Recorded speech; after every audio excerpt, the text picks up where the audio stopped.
الرجیم بسم اللہ الرحمن الرحیم قل اللہم مالک الملک تؤتی الملک من تشاء وتنزع الملک ممن تشاء وتعز من تشاء وتذل من تشاء بيدك الخير إنك على كل شيء قدير تولج الليل في النهار وتولج النهار في الليل وتخرج الحي من الميت وتخرج الميت من الحي وَتَرْزُقُ مَن تَشَاءُ بِغَيْرِ حِسَابٍ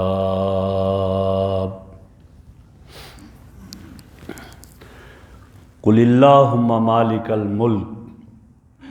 اے پیغمبر آپ فرما دیجئے کہ اے اللہ آپ بادشاہتوں کے مالک ہیں، تُؤْتِي الْمُلْكَ مَن تَشَاءُ، جس سے چاہتے ہیں بادشاہت عطا کرتے ہیں، ملک عطا کرتے ہیں، وَتَنزِعُ الْمُلْكَ مِمَّن تَشَاءُ، اور جس سے چاہتے ہیں اس سے بادشاہت لے لیتے ہیں، وَتُذِلُّ مَن تَشَاءُ وَتُعِزُّ مَن تَشَاءُ وَتُذِلُّ مَن تَشَاءُ،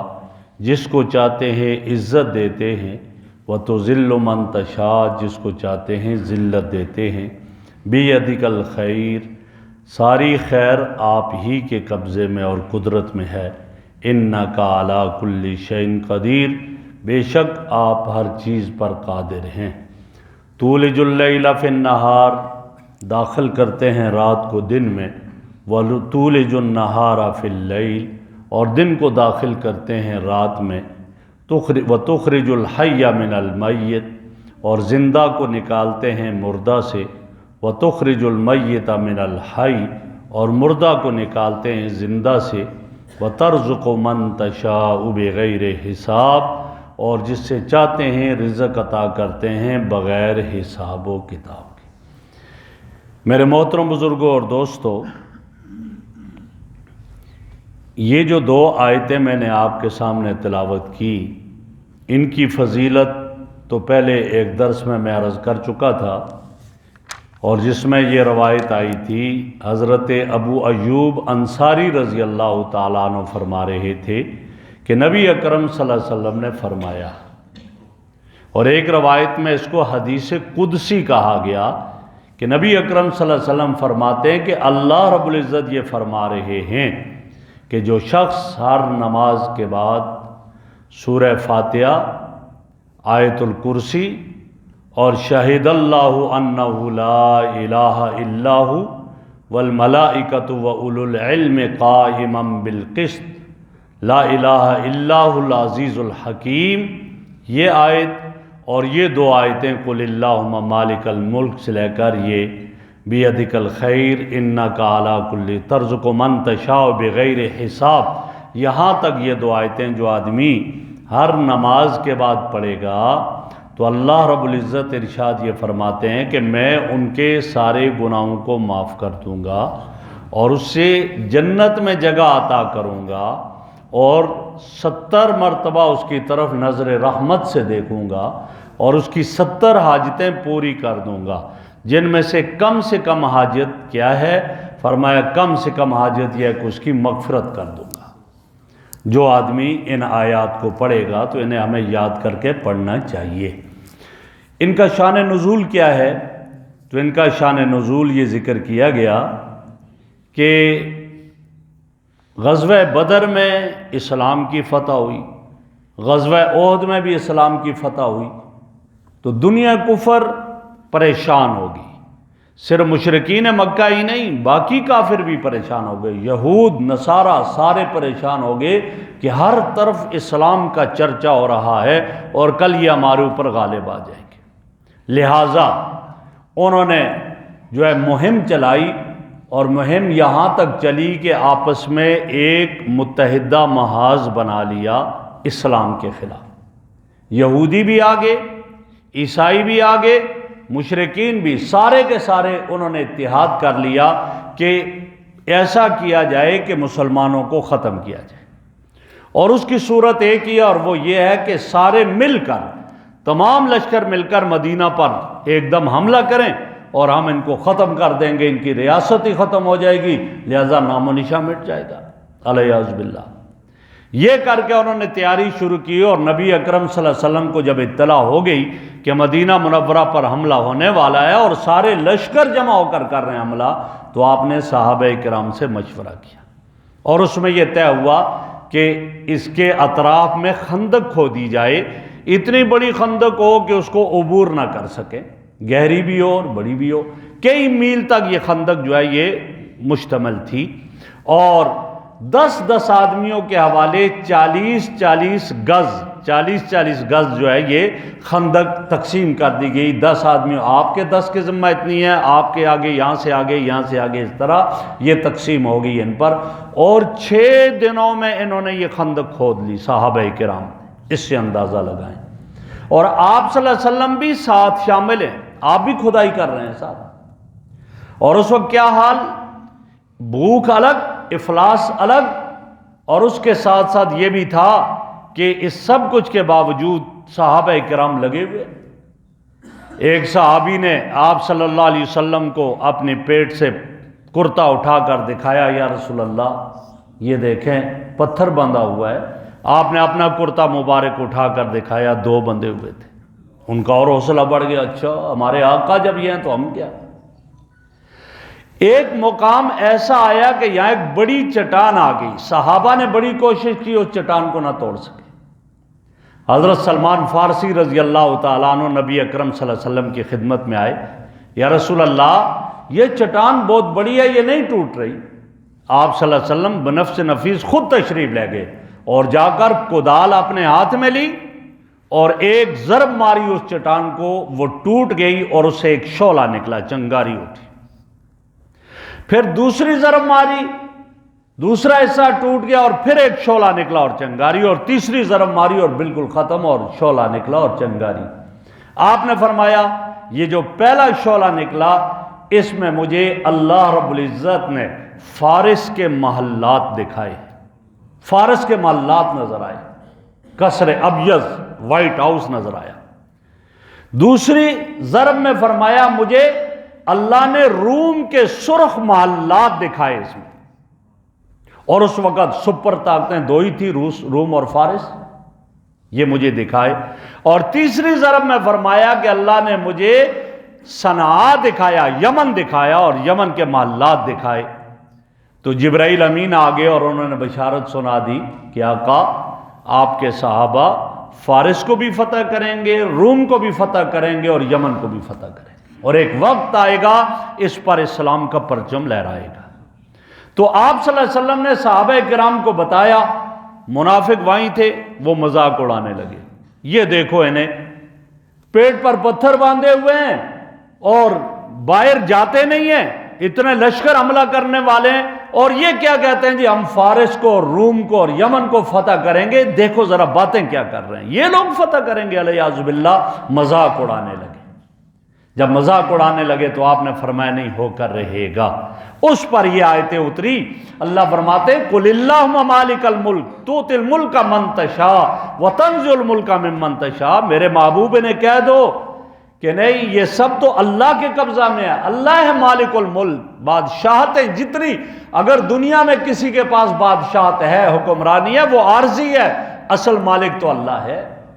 اللہ جس کو چاہتا ہے دیتا ہے، جس سے چاہتا ہے نہیں دیتا، چھین لیتا ہے۔ اللہ نے کہا ذرا غور کرو، اپنے ماضی پر غور کرو، فرعون کو بھی تو بادشاہت ملی، وہ اللہ نے دی تھی، جب چاہ دے دی، اور جب واپس لینا چاہ تو اسے لے لی واپس۔ اس کو بھی دیکھ لو، فرعون کو دیکھ لو، اور دوسروں کو دیکھ لو، اللہ نے بادشاہ دی اور لے لی، یہ عارضی ہے، اصل مالک اللہ رب العزت ہے، اصل ذات اللہ کی شہنشاہ ذات، اللہ رب العزت کی ذات شہنشاہ ذات ہے، جس سے چاہتا ہے دیتا ہے اور جس سے چاہتا ہے چھین لیتا ہے، لہٰذا وہ اللہ رب العزت ہے، جس سے چاہتا ہے عزت دیتا ہے اور جس سے چاہتا ہے ذلت دے دیتا ہے۔ تم اس پر نہ جاؤ کہ ان کے پیٹ میں جو ہے روٹی نہیں ہے اور ان کا حال یہ پتھر باندھے ہوئے، اور یہ ہوگا نا، اللہ کے لیے کوئی مشکل نہیں، اللہ رب العزت یہ سب کچھ عطا کرے گا اور اللہ دے گا۔ یہ فرمایا کہ یہ آپ کا مذاق اڑاتے ہیں، اور اللہ یہ تو اس پر یہ آیات اتاری، اور اس میں اللہ نے پھر بتا دیا،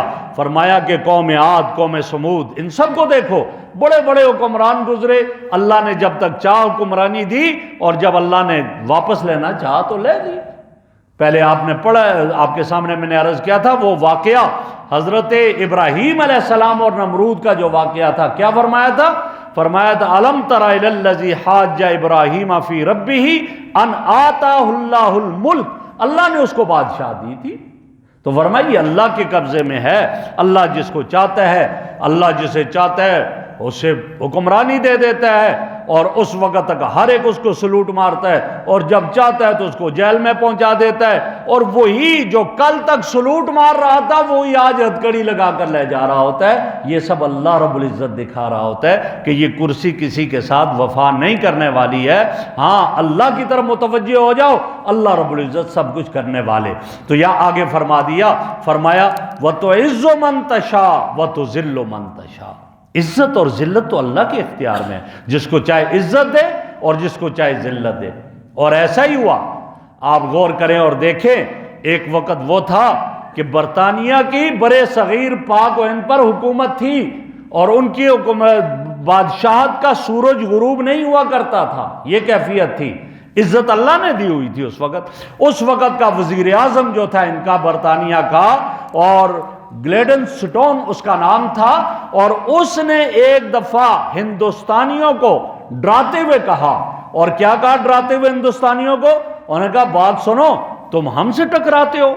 تم نے ہماری طاقت اور ہماری قوت نہیں دیکھی ہے؟ کہا ہماری تو اتنی طاقت اور قوت ہے کہ اگر آسمان ہمارے اوپر گر جائے تو ہم آسمان کو اپنی ان سنگینوں کی نوکوں پر تھام سکتے ہیں، اتنا۔ اور اس کو اس وقت لوگ کہتے تھے کہ یہ بہت بہادر آدمی ہے۔ یہ تھا اللہ نے عزت دی، لیکن پھر اللہ نے ذلت کیسی دی؟ وہی لوگ ان کے خلاف اٹھے، برے صغیر پاک و ہند کے اٹھے، کہ وہ سمٹتے سمٹتے ایک چھوٹی سی جگہ رہ گئی اور سارے کا سارا ختم ہو گیا۔ آپ جانتے ہیں کہ جب ایران میں ایک بادشاہ تھا، اور ایران کا جو بادشاہ تھا اس کے بارے میں آتا ہے کہ وہ بادشاہ وہ اتنا پاورفل تھا اور اتنا طاقتور تھا کہ ایک دفعہ جب پاکستان بننے کے کچھ سال کے بعد اس کے بارے میں اس کا نام شاہ ایران ہمارے صحافیوں نے لکھ دیا، تو انہوں نے باقاعدہ ان کو مراسلہ بھیجا اور یہ کہا کہ تم نے ہمارے بادشاہ کی توہین کی ہے، اس سے شاہ ایران کیوں لکھا ہے؟ آپ انہیں شہنشاہ لکھیں، یہ لکھیں شہنشاہ لکھیں۔ ایسا وقت تھا، اللہ نے وہ عزت دی، لیکن پھر کیسے ختم ہوئی عزت؟ ایسے ختم ہوئی کہ اس کو پھر جب اس کے خلاف آواز اٹھی، اور پھر یہ حال ہوا کہ وہاں سے جب جس جہاز میں بیٹھ کر جانے لگا تو کوئی ملک اس جہاز کو اپنے ملک میں اترنے کی اجازت نہیں دے رہا تھا۔ بالآخر مصر میں جہاز اتارا یہ کہہ کر کہ اس کا ایندھن ختم ہو گیا ہے، لہٰذا یہ فضا میں جو ہے وہ کریش ہو جائے گا، اس لیے اس کو اتارنے کی اجازت دی جائے۔ پھر یہ ہوتا ہے، ابھی بھی آپ دیکھ رہے ہیں، آپ کے سامنے ہے بشار الاسد، کتنا اس کے تذکرے ہوتے تھے، اور جب پھر گیا تو اس طرح گیا کہ کسی نے اس کو جگہ کوئی نہیں دے رہا تھا، بھاگ دم دبا کر بھاگا۔ افغانستان کے اس کو دیکھ لو، جب بھاگا تو کیسے بھاگا۔ بنگلہ دیش کی حسینہ واجد کو دیکھ لو کہ کل تک جس کے چرچے ہوتے تھے، اللہ نے جب ذلیل کیا تو اس طرح بھاگے کہ پھر مڑنے کا اندازہ ہی نہیں ہوا۔ یہ فرمایا وَتُعِزُّ مَن تَشَاءُ وَتُذِلُّ مَن تَشَاءُ، عزت اور ذلت اللہ کے ہاتھ میں ہے، اللہ جس سے چاہتا ہے عزت دے دیتا ہے، اللہ جس سے چاہتا ہے ذلت دے دیتا ہے۔ اور فرما دیا یہ اللہ ہی کے قبضے میں، چاہے تو حکمرانی دے اور چاہے تو حکمرانی چھین لے۔ اور میرے آقا نے جو فرمایا تھا کہ یہ یمن اور اسی طرح یہ روم اور فارس یہ جو ہے فتح ہوں گے، اور ایسا ہی ہوا پھر کہ حضرت ابو بکر صدیق رضی اللہ تعالیٰ عنہ کے زمانے میں جنگ یرموک کا آغاز ہوا، اور اس کا اختتام حضرت عمر رضی اللہ تعالیٰ عنہ کے زمانے میں ہوا۔ اور جنگ یرموک میں جو مسلمانوں کی تعداد تھی، فرمایا مسلمان 45,000 تھے، اور یہ روم کے خلاف جو جنگ ہوئی تھی، اور رومیوں کی تعداد اس وقت جو ہے 7,03,000 تھی۔ ان کی تعداد رومیوں کی 7 لاکھ تھی اور مسلمانوں کی تعداد 45,000 تھی، اور جب یہ جنگ ہوئی اور اس جنگ میں 3,000 مسلمان شہید ہوئے، اور رومی کتنے مارے گئے؟ رومی 1,30,000 رومی مارے گئے، اور جو باقی تھے وہ بھاگ گئے، اور اللہ نے ایسے فتح قرار دیا۔ اور حضرت عمر رضی اللہ عنہ کے زمانے میں اسی طرح فارس کا کچھ حصہ فتح ہوا، اور جو باقی تھا حضرت عثمان رضی اللہ تعالیٰ عنہ کے زمانے میں فتح ہوا، اور اللہ نے دکھا دیا کہ میرے نبی نے جو پیشن گوئی کی تھی وہ سچی نکلی۔ اور پھر وہ وقت آیا کہ حضرت امیر معاویہ رضی اللہ تعالیٰ عنہ کے زمانے میں 65,65,000 مربع کلومیٹر پر مسلمانوں کی حکمرانی ہوئی، اور پرچم لہرانے لگا، اور یہ ساری سپر پاوریں جنہیں کہا جاتا تھا اور سپر طاقتیں، یہ سب کی سب ختم ہو گئی۔ تو یہ وہ کیفیت تھی۔ تو آگے فرمایا بیدک الخیر، اے اللہ ساری خیر آپ کے ہاتھوں میں ہے، انک علی کل شیء قدیر، آپ ہر چیز پر قادر ہیں۔ مفسرین نے یہاں بڑی عجیب بات لکھی، پہلے آیا تو عز من تشاء وتذل من تشاء، عزت بھی دیتا ہے جس کو چاہتا ہے، ذلت بھی دیتا ہے، لیکن آگے فرمایا بیدک الخیر، خیر آپ کے ہاتھ میں ہے۔ شر کا ذکر نہیں کیا یہاں پر کہ شر بھی آپ کے ہاتھ میں ہے۔ مفسرین نے لکھا کہ کبھی کبھی ایک آدمی کے حق میں وہ چیز شر ہوتی ہے، لیکن اجتماعی طور پر وہ چیز خیر ہوا کرتی ہے، تو اس لیے اللہ نے یہاں صرف بیدک الخیر کہا کہ اللہ ساری خیر تیرے ہاتھ میں ہے۔ ہاں کسی ایک آدمی کے حق میں تو وہ شر ہوگی، وہ چیز وہ اس کو شر اپنے لیے سمجھے گا، لیکن عمومی طور پر وہ خیر ہی خیر ہوگی، کسی دوسرے کے لیے وہ خیر ہی خیر ہوگی۔ اس لیے فرمایا آپ کے ہاتھ میں ساری خیر ہے، اور آگے فرما دیا، فرمایا انک علی کل شیء قدیر، آپ ہر چیز پر قادر ہیں۔ قدرت کیا بتا دی؟ فرما دیا یہ زمین کی قدرت، زمین پر اللہ کی قدرت ہے، جو فضا آسمان وہ بھی اللہ کی قدرت کے اندر ہیں، اللہ کی قدرت سے باہر نہیں ہے۔ کیسے؟ تولج اللیل فی النہار وتولج النہار فی اللیل، کبھی کبھی تو رات کو دن میں داخل کرتا ہے، رات کا کچھ اجزاء دن میں داخل ہوئے، رات چھوٹی ہوگی دن بڑا ہو گیا، وتولج النہار فی اللیل، اور کبھی دن کے اجزاء رات میں داخل کر دیے، رات کیا ہو گئی؟ رات بڑی ہوگی اور دن چھوٹا ہو گیا۔ یہ وہی کرتے ہیں، اور یہ سارا اس کا تعلق چاند اور سورج کے ساتھ ہے۔ جب چاند اور سورج کے ساتھ ہے تو وہ اللہ تیرے قبضے میں ہے، جب چاہتا ہے سورج کے طلوع ہونے کی جگہ وہ متعین کر دیتا ہے، وہاں سے طلوع ہو وہاں سے غروب ہو، دن چھوٹا ہو گیا رات بڑی ہوگی، کبھی رات چھوٹی ہوگی دن بڑا ہو گیا، یہ تو تیرے قبضے میں ہے۔ تخرج الحی من المیت وتخرج المیت من الحی، کبھی زندہ سے مردہ کو نکالتا ہے، انسان زندہ ہے اس سے نطفہ نکلا جو کہ مردہ ہے، اسی طریقے سے انڈا جو ہے زندہ سے مردہ کو نکالتا ہے، پرندے سے انڈے کو نکال دیا، یہ زندہ سے مردہ نکال دیا، اور کبھی مردہ سے زندہ کو نکالتا ہے، جیسے نطفہ سے انسان کو پیدا کر دیا، مردہ سے زندہ نکال دیا، یا اسی طرح جیسے اللہ نے انڈے سے جو ہے وہ گویا کہ چوزا نکال دیا، مردہ سے زندہ نکال دیا۔ اور اس کو عموم پر لے جائیں تو کافر کے گھر اللہ ایمان والے کو پیدا کر دیتا ہے، کافر مردہ ہے مردہ کی طرح ہے، ایمان والا زندہ کی طرح ہے، ایمان والے کے گھر اللہ نے کافر کو پیدا کر دیا۔ یہ سب اللہ رب العزت کی قدرت میں ہے، اور وہ جیسا چاہتا ہے کرتا ہے۔ وَتَرْزُقُ مَن تَشَاءُ بِغَيْرِ حساب، اور جس سے چاہتا ہے بغیر حساب کے عطا کرتا ہے۔ اللہ بغیر حساب کے بھی عطا کرتا ہے، یہ رب کی ذات ہے، وہ اس بات پر قادر ہے کہ اپنے بندوں میں سے جس کو چاہے اتنا دے دے اتنا دے دے، پتہ ہی نہ ہو، اور وہ تقسیمی اس کو پتہ ہی نہ چلے میں کیا کروں۔ ایک بزرگ کے بارے میں آتا ہے، کسی آدمی کے بارے میں، کہ ایک بزرگ کے ہاں گئے اور جا کر کہا کہ میرے پاس اتنی دولت ہے اتنی دولت ہے اتنی دولت ہے کہ میں تو سنبھال ہی نہیں سکتا ہوں، مجھے کچھ بتائیں میں کیا کروں۔ تو انہوں نے جواب میں کہا کہ تم چاول کھاؤ، چاول کھایا کرو۔ کہا اچھا۔ ایک اور گیا، کہا غربت اور افلاس ہے، کچھ کھانے کے لیے نہیں ملتا، کیا کروں؟ کہا چاول کھایا کرو۔